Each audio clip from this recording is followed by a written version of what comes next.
Chapter 1. You are not addicted, you are undisciplined.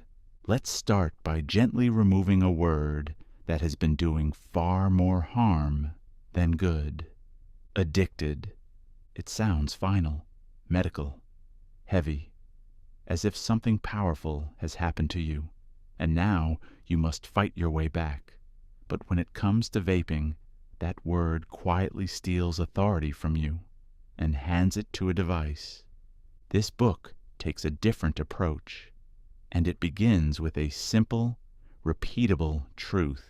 Lack of control is not a diagnosis. It is a habit. Vaping is not a chemical prison. It is a learned behavior, a ritual, a response that has been practiced often enough to feel automatic. And anything automatic can be interrupted once you understand how it formed. From a scientific perspective, the brain is not designed to judge habits. It simply records them.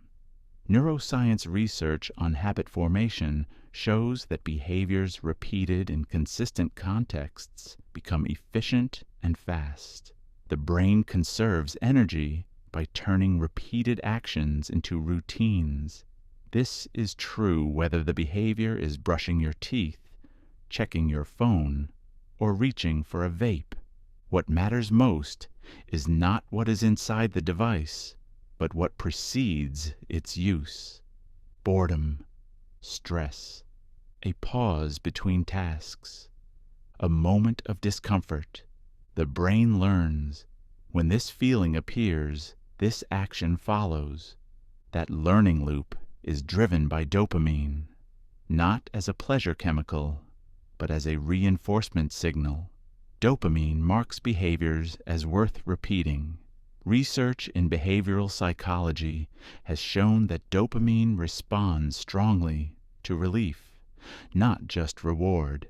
When vaping reduces discomfort, however briefly, the brain takes note. This is why even nicotine-free vapes can feel just as hard to give up. The ritual remains intact. The hand movement, the inhale, the pause, the exhale. The brain has learned the sequence, not the substance. If vaping were purely chemical, removing the chemical would remove the problem. But many people discover that it doesn't. And that discovery is not discouraging.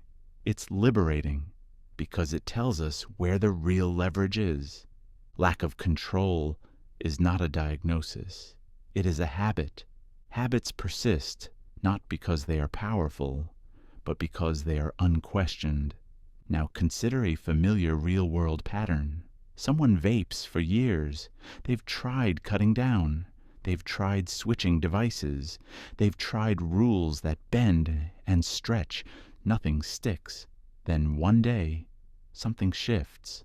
A clear decision, a change in identity, and they stop, cleanly, calmly, without drama. No patches, no substitutes, no long struggle. This happens far more often than people realize, and it's well documented in behavior change research. When identity changes, behavior follows with surprisingly little resistance. Psychologists call this identity-based habit change.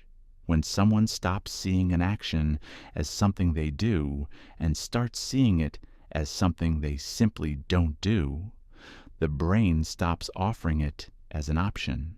Contrast that with the mindset of trying to quit. Trying keeps the door open. It keeps the habit relevant. The brain continues to check in. Is this allowed yet? How about now? Rules work differently. Studies on decision fatigue show that the fewer decisions you ask the brain to make, the calmer and more consistent behavior becomes.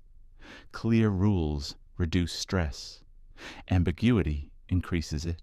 This is why disciplined people often appear relaxed. They are not constantly negotiating with themselves. Discipline, in this context, is not force. It is clarity. Undisciplined behavior isn't caused by weakness. It's caused by repeated permission. Permission to respond automatically instead of intentionally. permission to follow impulses instead of directing them. Here's a practical instruction you can begin using immediately. Stop observing your vaping like a scientist and start governing it like a leader. This means no longer tracking cravings as if they are events that require attention.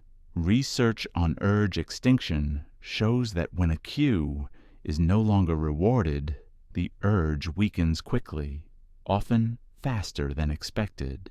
Cravings are not emergencies. They are echoes of past behavior. When you stop responding, the brain updates its predictions. Another important shift happens when you stop framing discomfort as danger. Mild restlessness, irritability, or habit-based urges are not signs of harm. They are signs of adjustment. The nervous system recalibrates when routines change. This is normal and temporary. People often wait for freedom before obedience. They tell themselves, once this feels easier, I'll stop. But science and experience shows the opposite is true. Obedience precedes freedom. When you stop vaping decisively, the brain follows, not instantly, but reliably. The relief you once sought through the device begins to return naturally. Through baseline regulation, the nervous system stabilizes. The habit loses relevance. This book will not ask you to fight vaping. Fighting keeps it important. Instead, you will be asked to withdraw permission, to make the behavior unnecessary by removing its role. Say it again, because it matters. Lack of control is not a diagnosis. It is a habit, and habits dissolve when they are no longer practiced. You are not broken. You are not trapped. You are trained, and training can be undone. You have reclaimed authority over the behavior. Now it's time to examine what happens when belief is present, but discipline is absent. Like a city with broken walls is a person who lacks self-control. Chapter 2. Faith without self-control is self-deception.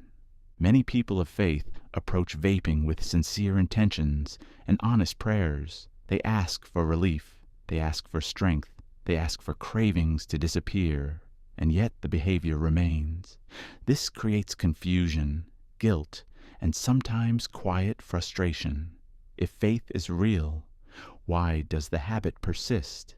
The answer is not a lack of belief. It is a misunderstanding of how belief is meant to operate in the body. Here is the central idea of this chapter, and it will be repeated because clarity comes through repetition. You cannot pray away what you refuse to govern.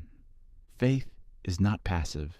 From a behavioral and psychological standpoint, belief without action does not rewire habits. Habits change through repeated behavior, not intention alone. This is not a spiritual failure. It is simply how the human nervous system works. Modern behavioral science shows that self-regulation is not fueled by emotion, inspiration, or belief alone. It is fueled by structure. Studies on self-control consistently demonstrate that people who rely on feelings or motivation relapse more often than those who rely on rules and routines. The brain responds to predictability. Faith, when paired with structure, becomes embodied. Vaping often becomes a private contradiction. A person believes one thing about stewardship, discipline, or purpose while practicing something else with their body. This gap is uncomfortable, so the mind looks for relief. Sometimes that relief takes the form of prayer without follow-through. Prayer becomes a substitute for obedience instead of a support for it. This is not said with judgment, but with clarity. The brain does not distinguish between spiritual intention and behavioral action. It only records what you repeatedly do. Neuroscience research on learning confirms that belief alone does not alter neural pathways. Action does. When someone says, "I've prayed about quitting," but continues to vape, the brain learns something subtle but powerful. Belief does not require change. Over time, this weakens both discipline and confidence. Self-control is not opposed to faith. It is evidence of it. In psychology, self-control is best understood not as constant effort, but as environmental and behavioral design. People with strong self-control are not better at resisting temptation in the moment. Research from social psychology shows they encounter fewer temptations because they structure their environment and decisions ahead of time. This aligns perfectly with the concept of stewardship. Stewardship is not obsession, it is responsibility. It means caring for something by governing it well. Your body is not an abstract idea. It is a system. It responds to cues, routines, and reinforcement. When you place a device within reach, you are not testing faith. You are training a habit. When you repeatedly respond to urges, you are not being weak. You are being consistent. The brain rewards consistency, not correctness. This is why many believers feel stuck. They are sincere, but sincerity without structure produces the same outcome every time. Faith becomes internal. Behavior remains unchanged. Let's return to the repeated truth. You cannot pray away what you refuse to govern. Here is a practical shift to make immediately. Stop asking for relief and start establishing order. Order is deeply calming to the nervous system. Research on stress and self-regulation shows that predictable routines reduce anxiety and impulsive behavior. When you decide in advance what is allowed and what is not, the brain relaxes. The debate ends. This means removing the vape, not hiding it. It means clear rules, not flexible intentions. It means acting in alignment with belief, not waiting to feel aligned. Many people assume self-control should feel like effort. In reality, effort decreases once rules are in place. This is because the brain no longer evaluates options. Decision-making consumes energy. Rules conserve it. This is why self-control should not be framed as struggle. It is stewardship in action. Another important scientific point: emotions follow behavior more reliably than behavior follows emotions. This is well supported in cognitive behavioral research. People often wait to feel disciplined before acting disciplined, but the nervous system learns safety and stability through action first. Feelings catch up later. In other words, obedience creates peace, not the reverse. When faith is practiced only internally, the body does not change. When faith is practiced through action, the body learns a new pattern. Over time, the urge to vape weakens because it no longer fits the structure of your life. This is not repression, it is alignment. A helpful instruction here is to change your language. Stop saying, "I'm praying about quitting," and start saying, "I don't vape." Identity language matters. Research on identity-based habits shows that behavior becomes more consistent when actions are tied to who you are, not what you're trying to do. This is where faith becomes visible, not in emotion, but in consistency. Self-control is not an optional add-on to belief. It is belief expressed through the body. Without it, faith becomes abstract. With it, faith becomes lived. If you feel resistance as you hear this, That's normal. Resistance often appears when responsibility is reclaimed. But responsibility is not a burden. It is a relief. It returns authority to where it belongs. Say it again, calmly and clearly. You cannot pray away what you refuse to govern. When you govern your behavior, prayer shifts from pleading to support. Faith becomes reinforcement, not replacement. The habit loses its power because it no longer has permission. You've reclaimed authority. You've aligned belief with action. Now it's time to address what the habit has been quietly providing all along, and why it felt necessary in the first place. Faith without action is incomplete. Chapter 3. Comfort is the real addiction. If vaping truly relieved the problem, you would feel better afterward. Not briefly distracted, not temporarily soothed. Better. But most people don't. They feel the same discomfort return, often faster than before. This tells us something important. The relief was never real. It was borrowed. Here is the central idea of this chapter, and it deserves to be repeated slowly and often. Comfort never heals. It only delays obedience. Many people believe they vape for nicotine, or flavor, or habit.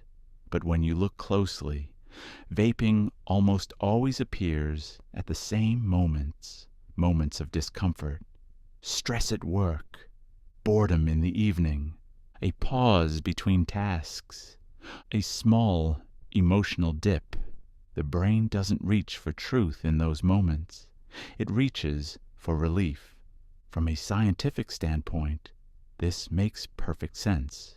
The human nervous system is designed to reduce discomfort quickly. Research in affect regulation shows that people naturally seek behaviors that lower unpleasant internal states, even if those behaviors provide no long-term benefit. Vaping fits this role perfectly. It creates a brief sensation that interrupts discomfort, but interruption is not resolution. This is why the same person can need a vape when stressed, bored, rewarded, or tired. These situations look different on the surface, but they all share the same internal cue, a desire to feel different than you feel right now. Stress vaping feels justified because stress feels heavy. Boredom vaping feels harmless because boredom feels empty. Reward vaping feels earned because effort feels deserving. Different stories, same pattern. In behavioral psychology, this is called negative reinforcement. The behavior is reinforced not because it adds pleasure, but because it removes discomfort. Studies consistently show that habits driven by relief are more persistent than habits driven by pleasure alone. This is why telling yourself, "I'll just vape less," rarely works.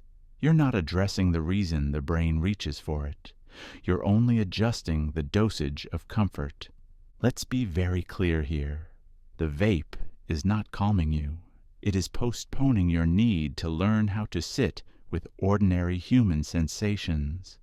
Restlessness, mild anxiety, mental fatigue. These are not emergencies. They are signals. When you vape, the signal is muted. When you stop vaping, the signal returns. And many people mistake that return for danger. It isn't. Research on emotional regulation shows that discomfort peaks and passes when it is not avoided. When avoidance becomes habitual, discomfort feels louder and more urgent. This creates the illusion that the vape is necessary. It's not. It's just familiar. Comfort never heals. It only delays obedience. Here is a practical instruction that changes everything. Stop asking, "What will make me feel better right now?" Start asking, what will make this habit unnecessary later? This shift moves you from short-term relief to long-term freedom. Another important scientific insight: the brain confuses relief with safety. When a behavior consistently removes discomfort, the brain marks it as protective, even if it's not. This is why people defend vaping so passionately. It feels like protection, but protection that prevents growth is not protection at all. Think about boredom vaping. Boredom is not harmful.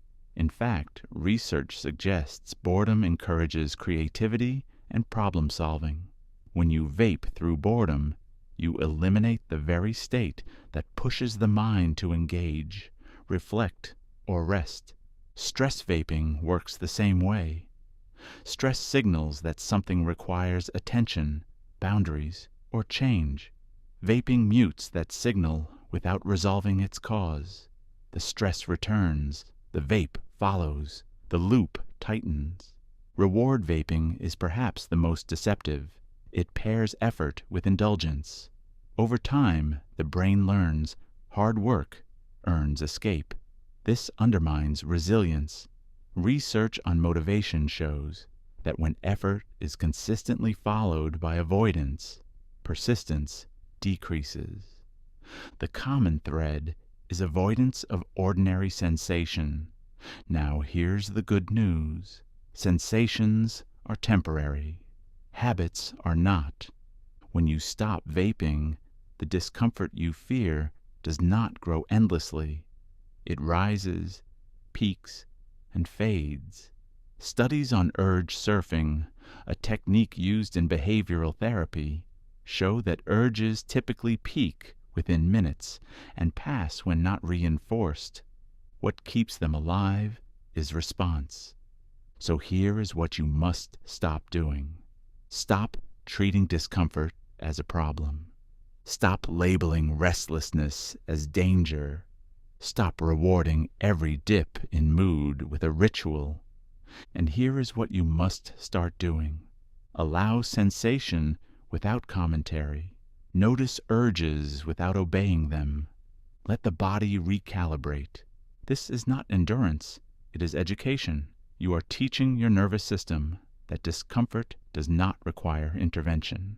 Over time, the brain stops producing the urge because it no longer predicts relief. This is how comfort loses its grip. Say it again. Comfort never heals. It only delays obedience. Obedience, in this context, simply means acting in alignment with your long-term intention instead of short-term relief. When you do this consistently, the habit becomes irrelevant, not because you fought it, but because it stopped serving a purpose. This chapter is not asking you to live uncomfortably forever. It's asking you to stop outsourcing peace to a device. Peace returns naturally when the nervous system is no longer constantly interrupted. You've seen now that vaping is not about nicotine. It's not about flavor. It's about relief. And relief is a poor substitute for regulation. You've exposed the real addiction. Now it's time to talk about what happens when the brain stops expecting relief, and why the discomfort you fear is far less than you imagine. For momentary comfort, we trade lasting strength. Chapter 4. Stop asking. How long cravings last. One of the most common questions people ask when quitting vaping is also one of the most damaging. How long will the cravings last? It sounds reasonable, practical, sensible, but hidden inside that question is an assumption that quietly keeps the habit alive. The assumption is that cravings are something you must endure, survive, or wait out. They are not. Here is the central idea of this chapter, and it needs to be repeated until it replaces the old reflex. You do not wait out disobedience. You cut it off. Cravings are not orders. They are not warnings. They are not signals of danger. They are learned suggestions produced by a brain that expects a certain response. When you ask how long cravings last, you give them authority before they've earned it. From a scientific perspective, cravings are predictions. Neuroscience research shows that the brain constantly forecasts what will happen next based on past behavior. If, in the past, discomfort was followed by vaping, the brain predicts vaping again. The craving is simply the brain presenting that prediction, nothing more. Cravings feel powerful because they are familiar, not because they are accurate. When people time cravings, counting minutes, bracing themselves, tracking intensity, they unknowingly reinforce the habit loop. Studies on attentional focus show that monitoring internal sensations amplifies them. The more you watch a sensation, the louder it feels. This is why people who white-knuckle quitting often struggle. They treat cravings like storms to survive instead of noise to ignore. The brain learns something dangerous from this approach. Cravings matter. They don't. Think about other impulses you ignore daily. The urge to check your phone during a conversation, the urge to interrupt, the urge to snack when you're not hungry. You don't time these urges. You don't fear them. You simply don't obey them. Cravings should be treated the same way. You do not wait out disobedience. You cut it off. This doesn't mean fighting or resisting. Resistance implies struggle. Cutting off means removing relevance. From a behavioral standpoint, urges weaken fastest when they are not rewarded and not monitored. Research on habit extinction shows that when a predicted reward fails to appear consistently, the brain updates its expectations. The signal fades. But if you keep checking the clock, asking how long it will last, or negotiating internally, the brain stays engaged. Engagement is reinforcement. Here is a critical instruction. Stop asking time-based questions about cravings. Time-based questions keep the brain focused on the urge. Instead, adopt rule-based responses. Rules end discussion. They remove the need for endurance. For example, I don't vape is a rule. I'll see how long I can last is a negotiation. Rules calm the nervous system. Negotiations excite it.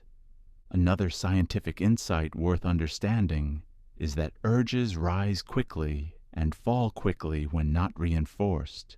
Research on urge surfing shows that most urges peak within minutes. They feel longer only when you track them. Attention stretches perception. When you stop paying attention, the urge loses momentum. This is why asking, "How long?" strengthens cravings mentally. You are telling your brain this experience is important enough to measure. Measurement signals significance. Significance invites repetition. Instead, here's what to do when a craving appears. Label it neutrally. An urge is present. Then redirect attention without commentary. No analysis, no timeline, no evaluation. This is not suppression. It is non-participation. You're not denying the urge exists. You're denying it authority. Another mistake people make is assuming that cutting off cravings means enduring discomfort. In reality, discomfort decreases faster when you stop engaging. Studies in cognitive psychology show that emotional intensity drops when attention is redirected without judgment. Judgment keeps the loop alive. Calm dismissal ends it. Let's repeat the core phrase again, because repetition rewires understanding. You do not wait out disobedience. You cut it off. This applies to thoughts as well. The thought, "I want a vape," does not require a response. Thoughts do not require action. They require relevance. When relevance is removed, thoughts pass. This chapter is asking you to stop treating cravings as milestones. Stop marking them as challenges. Stop building your day around avoiding them. Instead, build your day around order. Order removes the need for vigilance. When the device is gone, the environment is clear, and the rule is firm. Cravings become brief and infrequent.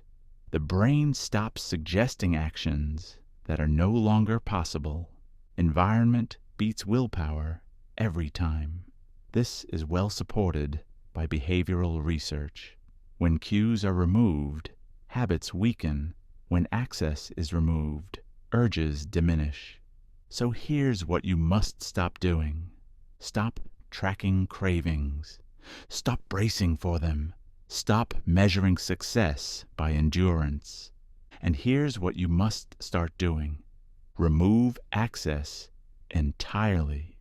Respond with rules, not analysis. Redirect attention immediately. This is not avoidance, it is authority. You are not trying to outlast the urge. You are teaching the brain a new rule. This behavior no longer exists. When the brain understands that a behavior is unavailable, it stops offering it. This is why people who quit decisively often report fewer cravings than those who try. The brain adapts to certainty. Certainty is calming. As you practice this, you'll notice something important. Cravings lose their drama. They become brief signals without weight. You don't need courage. You need consistency. This chapter is about reclaiming your time and attention. When you stop waiting on cravings, your life opens up. Energy returns to where it belongs. You no longer live in anticipation of discomfort. You no longer measure your strength by resistance. You simply move forward. You've learned that cravings are not commands. You've learned that attention strengthens habits. You've learned to cut off what no longer serves you. Now it's time to understand something even more freeing. What your body has been learning all along, and how repetition, quiet, boring repetition, creates lasting change. Resist the impulse, and it will flee. Chapter 5. The body learns what you repeatedly allow. If quitting vaping feels confusing, frustrating, or strangely automatic, there's something important you need to understand first. Your body learns faster than your thoughts. It always has. This chapter isn't about blame, and it isn't about willpower. It's about how the body quietly adapts to whatever you repeatedly permit. Once you understand this, vaping stops feeling mysterious. And more importantly, stopping stops feeling like a battle. Here's the central truth we'll return to again and again. What you allow today becomes automatic tomorrow. That single sentence explains almost every habit you've ever had. Your nervous system isn't logical. It doesn't argue with you. It doesn't weigh pros and cons.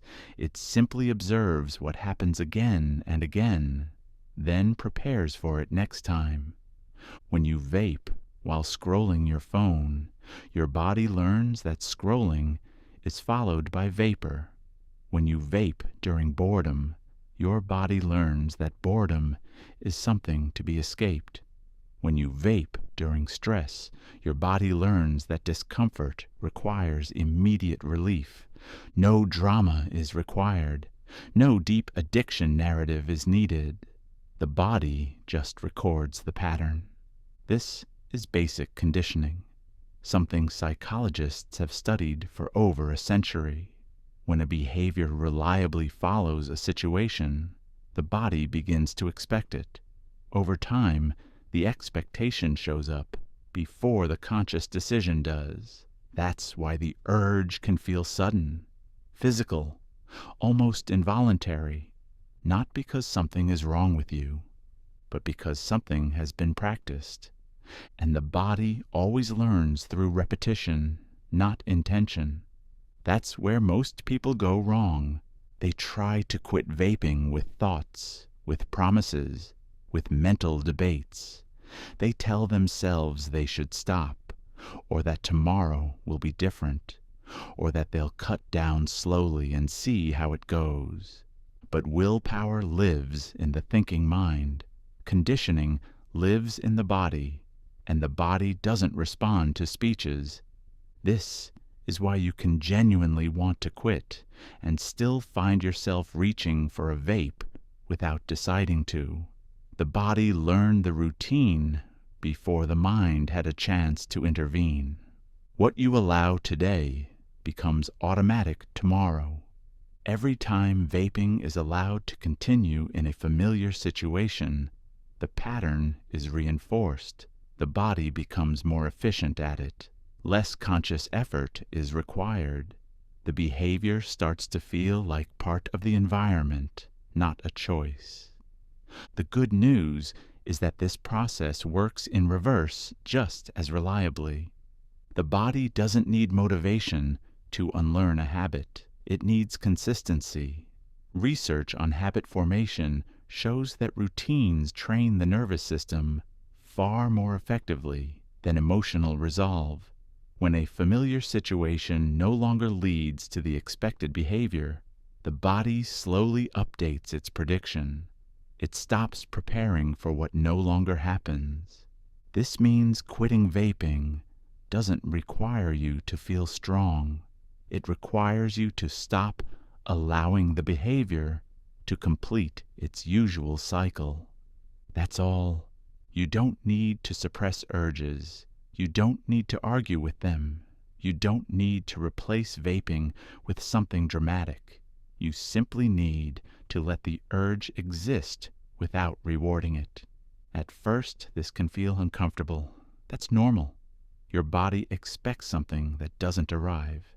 But discomfort is not danger. It's just the nervous system adjusting its expectations. Studies on cravings show that urges rise, peak, and fall naturally when they're not acted upon. Most urges are brief. What makes them feel overwhelming is the belief that they must be obeyed or eliminated. They don't. When you allow an urge to pass without vaping, something important happens. The body learns that nothing bad follows. The situation loses its power. The next urge arrives weaker. This is not willpower. This is learning. What you allow today becomes automatic tomorrow. Allow the urge. Do not allow the behavior. Each time you do this, even imperfectly, the body records a new lesson. There is no punishment required, no self-criticism, no struggle, just quiet consistency. This is why people who quit successfully often say it felt easier than expected. They didn't fight the urge. They simply stopped reinforcing it. Over time, the body stopped asking for what no longer appeared. Conditioning fades through absence, not force. The vape loses meaning when it stops being allowed to complete the loop.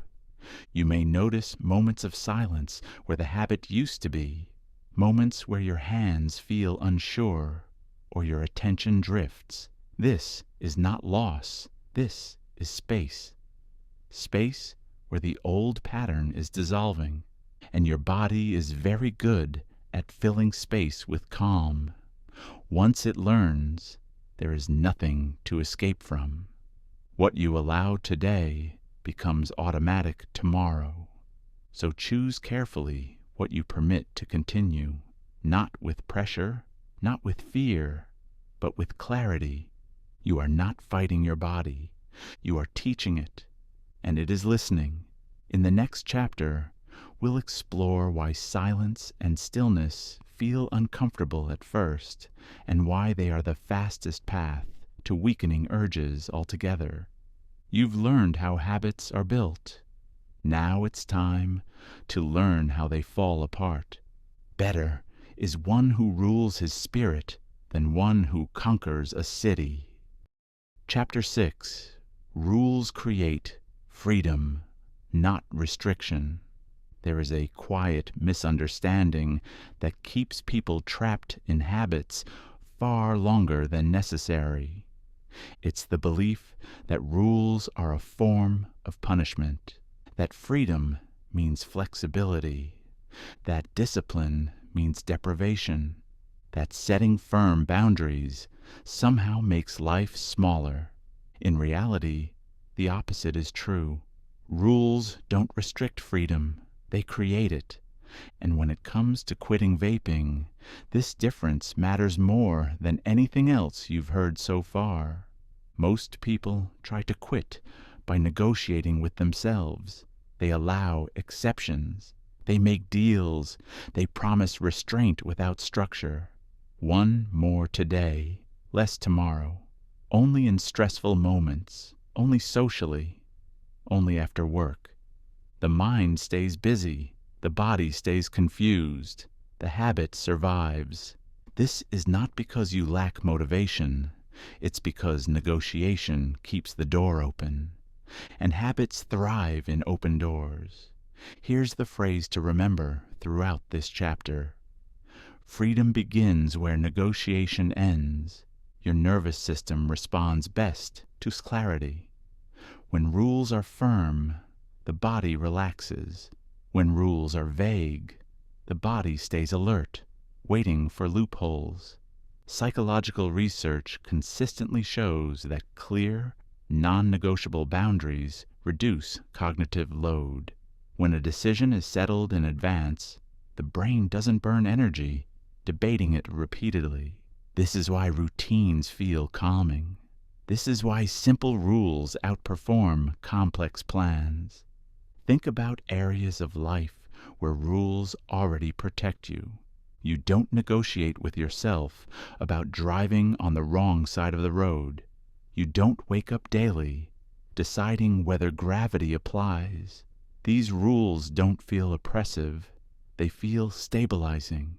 Habits work the same way. When you allow yourself to decide over and over whether to vape, each decision becomes a stressor. The mind must re-argue the same case. The body must re-experience the same tension. The urge feels stronger because it's being entertained.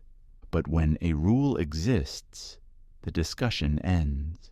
Freedom begins where negotiation ends. This is why zero-tolerance policies work so well. Not because they are harsh, but because they are simple. A clear rule like "I don't vape" removes the emotional tug-of-war entirely. There's no debate, no countdown, no exception for mood or moment. The body quickly learns that asking is pointless. Contrast that with partial rules, rules with conditions, rules with loopholes. The body senses uncertainty and keeps testing the boundary. From a conditioning standpoint, this makes perfect sense. Intermittent reinforcement is the strongest way to keep a behavior alive. When a habit is sometimes rewarded and sometimes denied, the nervous system clings harder, not weaker. This is the same principle used in gambling addiction. Unpredictable rewards create persistent behavior. When vaping is sometimes allowed, the body stays hooked to the possibility.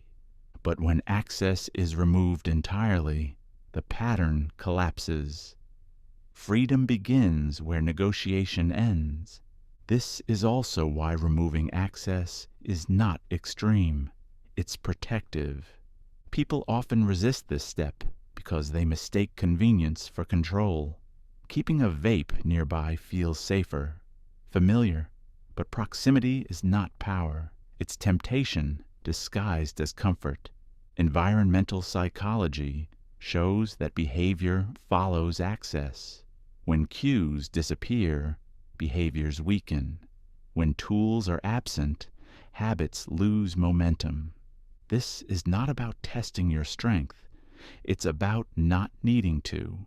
When you remove vapes from your environment, you're not punishing yourself. You're respecting how the brain actually works. You are choosing not to provoke yourself unnecessarily. Rules exist to conserve energy. This is where many people feel an emotional reaction. The idea of hard rules can feel severe, final, unforgiving, but notice where that discomfort comes from. It comes from the habit, not from you. The part of the brain that resists firm boundaries is the same part that benefits from ambiguity. It wants options. It wants escape hatches. It wants comfort available on demand. That voice will frame rules as oppressive because rules threaten its survival.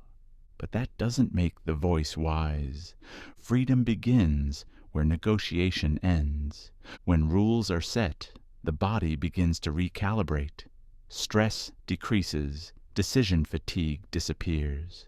The urge still appears at first, but it arrives without leverage.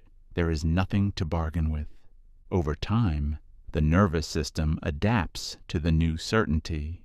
Studies on self-regulation show that people with the highest levels of self-control rely less on moment-to-moment restraint and more on pre-commitment strategies. They don't fight temptation, they remove it. They don't rely on motivation, they rely on structure. This is not weakness, it's intelligence. So here is the transformation required in this chapter. Stop managing vaping. Start forbidding it, not angrily, not dramatically, quietly.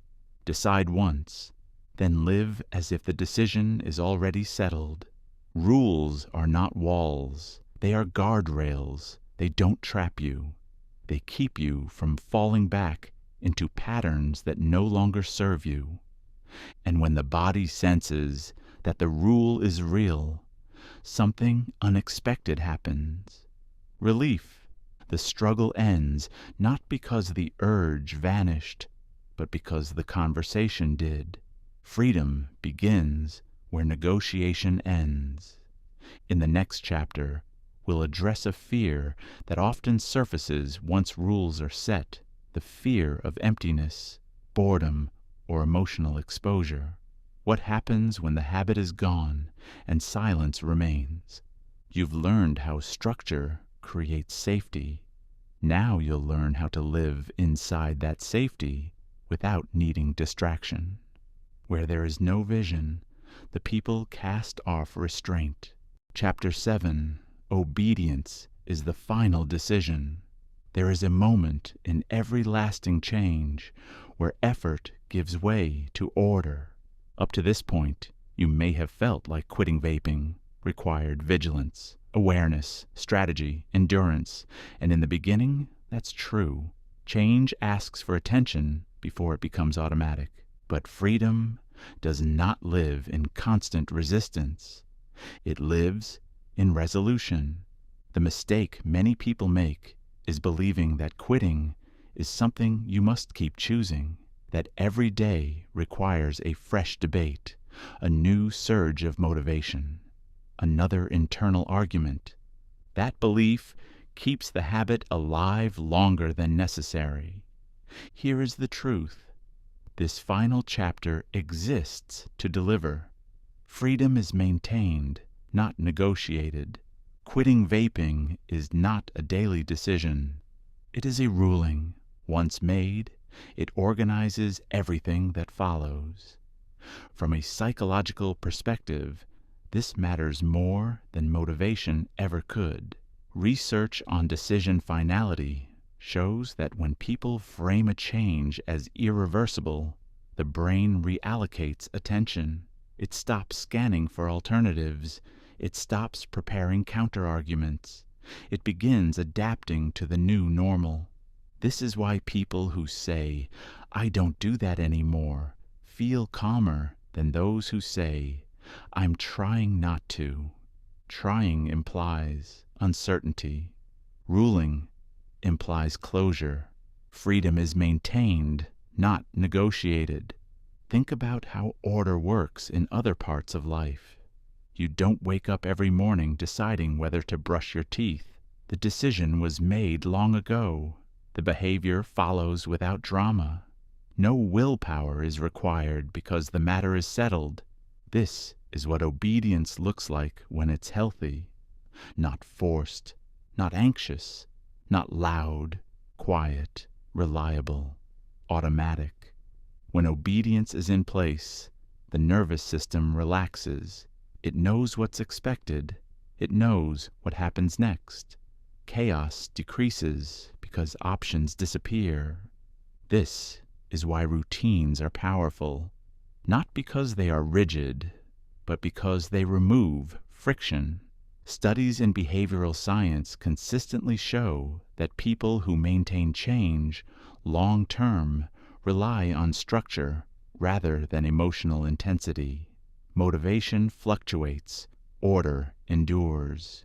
You do not need to feel strong to live in obedience. You need to feel certain. Freedom is maintained, not negotiated. At this stage, the temptation to reopen discussion may still appear, not because the habit is strong, but because the mind is used to movement. Old patterns echo even after they've lost authority. You may notice thoughts like these. Am I really done? What if one day I want it again? Do I need to stay alert forever? These are not threats. They are leftovers. The brain is simply checking whether the old rules still apply, and the answer does not need explanation. No. No justification. No argument. No rehearsal. Just no. This is obedience in its simplest form.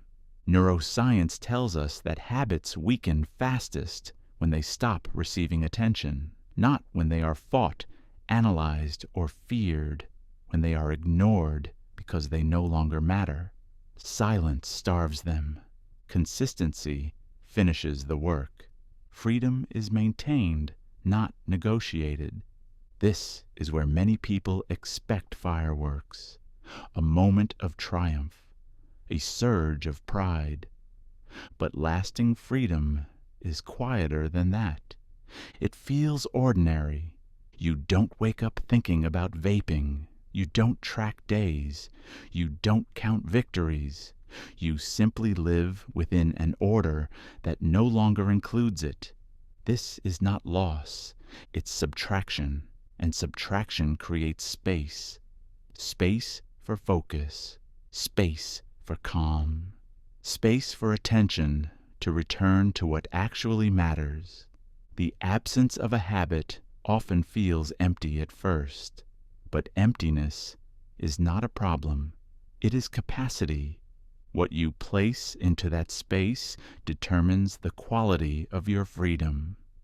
This is why order must replace the habit, not chaos. Simple routines, predictable rhythms, small acts of self-respect repeated daily, not dramatic changes, stable ones. Sleep at consistent times. Move your body regularly. Eat with intention. Spend time without stimulation. These are not moral commands. They are regulatory signals. They teach the nervous system that life is safe without artificial relief. And over time, the system believes it. Freedom is maintained, not negotiated. Faith enters here not as emotion, but as alignment. Trust is not asking for strength while refusing structure. Trust is stepping into order before comfort arrives. This is why obedience precedes peace, not because life becomes easier immediately, but because confusion ends. You are no longer deciding who is in charge. You already decided, and once authority is established, The body follows, quietly, gradually, permanently. So let this be the final instruction of this book. Stop revisiting the decision. Stop measuring progress. Stop checking the door.